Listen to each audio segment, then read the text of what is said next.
everybody! Thanks so much for joining me yet again for an exciting CatanFusion channel video. You know, some of the feedback in the last video said that this channel was boring, so we fired Kent, and here I am to host this new video about CatanFusion. So, let's talk about placing hexes on your game board. Okay, so before I do that, I have to give you a little bit of a disclaimer. CatanFusion is not affiliated with the official Catan brand, blah blah blah. They exist to make new games in the Catan universe, and we have an entirely separate purpose, which is to make it much more fun and easy to play those games. So there. I like to say that we take you from CatanFusion to CatanFusion. Okay, back to business. So, if you remember, our last video, I wasn't in the last video, but I pointed out that you don't actually need the frame pieces to set up your game of Catan. They're helpful, but they're not entirely necessary. Kent said that the important thing is to make sure the board is big enough so that you can incorporate all of the expansions and scenarios that you may be using. So let's take a quick look at some of the different types of hexes that you might need to make room for on your board. So, I don't have any hands. I guess I'm going to need some help in order to look at the different types of hexes. Just a minute. I will go get some help. I'm back! And this time I got some help. Okay, so let's talk about some of the different types of hexes in Catan. So first, there are the standard resource hexes. Oh look! It's a forest hex. Oh, that's pretty, that's very pretty. Yeah, so there's forest. And then there are hill hexes. See, they look like clay. Next come mountain hexes. Mountain hexes are pretty because there's, well, mountains.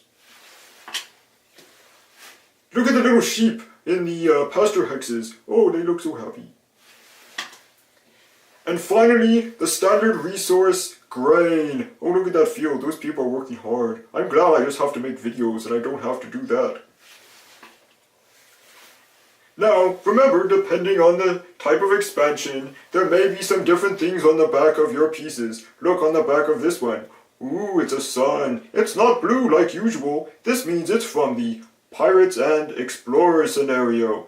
But if you have a normal grain hex, it would just be blue on the backside and you could use it like any normal sea hex.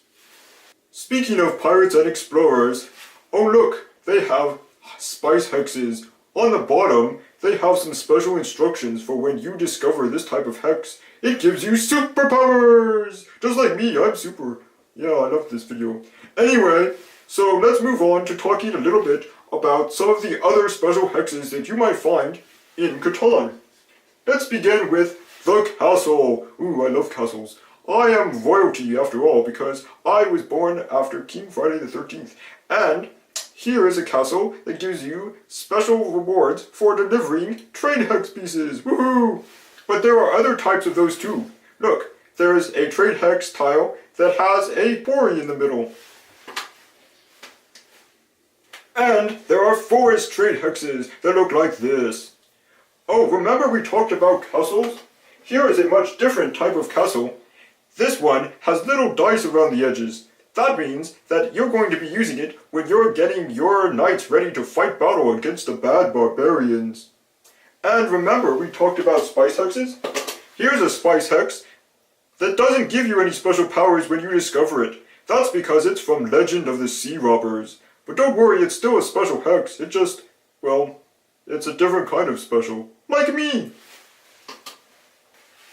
Ooh, here's my least favorite type of hex. It's a desert. There's nothing there. In fact, it's boring. And the only people that live there are like robbers and such. But there's another type of desert that I like very much. It's called the Oasis. Look at that, those little palm trees and oh, it looks so happy. And the little arrows pointing around mean that's the way the caravan will start when you start building it. But don't worry, because at the beginning of the game, you don't have any hard caravans to build.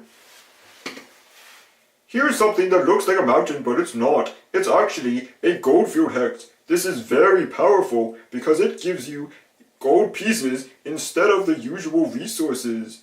Ooh. And finally, here is a river hex. In fact, there's 3 of them all connected up. Look, there's a mountain at the top, a clay in the middle, and ooh, what's that awful marshy bog at the bottom?